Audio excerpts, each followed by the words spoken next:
Good morning. Today we are going to see a case on securitization and reconstruction of financial assets and enforcement of Security Interest Act, that is SARFAESI Act. Civil Appeal number 4750 of 2021, IOB versus RCM Infrastructure. In this case, the facts of this case: IOB extended credit facilities to a corporate debtor. Corporate debtor failed to pay the dues and the account was classified as a non-performing asset. Demand notice under section 13(2) of SARFAESI Act was issued, calling the corporate debtor and its guarantor to make the payment. Corporate debtor failed to pay. Bank took symbolic possession of the properties, mortgaged with it. Then e-auction notice was issued by the bank for sale of the properties.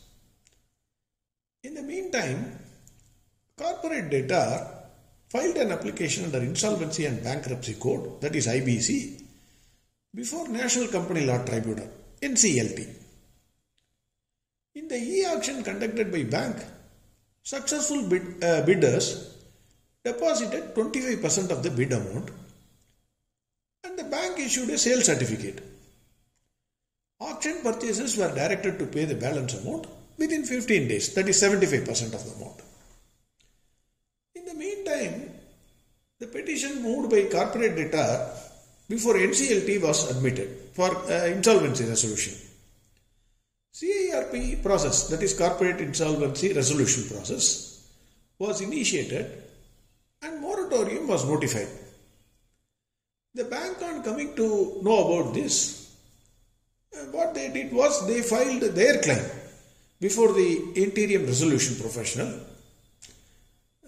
stating that 75% of balance amount was due from the auction purchases and hence it was not excluded from the claim. That is the bank's submission. While the CIRP process was pending, the bidder submitted the balance 75% amount. There, 25% already they have paid. Now they have given 75% of the amount. The bank accepted the same and intimated the IRP about the same. We have received the amount of 75%. The promoter of the corporate debtor filed an application before NCLT to set aside the security realization during the CIRP period or to cancel the transaction. He said when moratorium is there, the bank cannot take 75% of the balance amount. So already the application has been admitted. So they should not collect this balance 75% amount and the sale transaction should not be treated as concluded. This is the contention of the promoter of corporate debtor. NCLT allowed the application and set aside the sale. NCLT said you are right. Appeal to NCLT against that order was rejected. Then this matter went to Supreme Court. Section 14 of IBC provides for moratorium.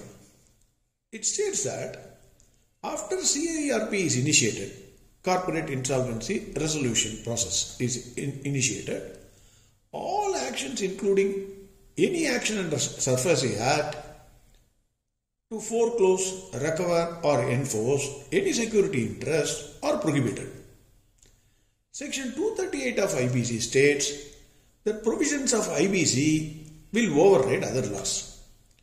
In view of Section 238 of IBC would prevail notwithstanding anything inconsistent therewith contained in any other law for the time being in force. That is, IBC is supreme.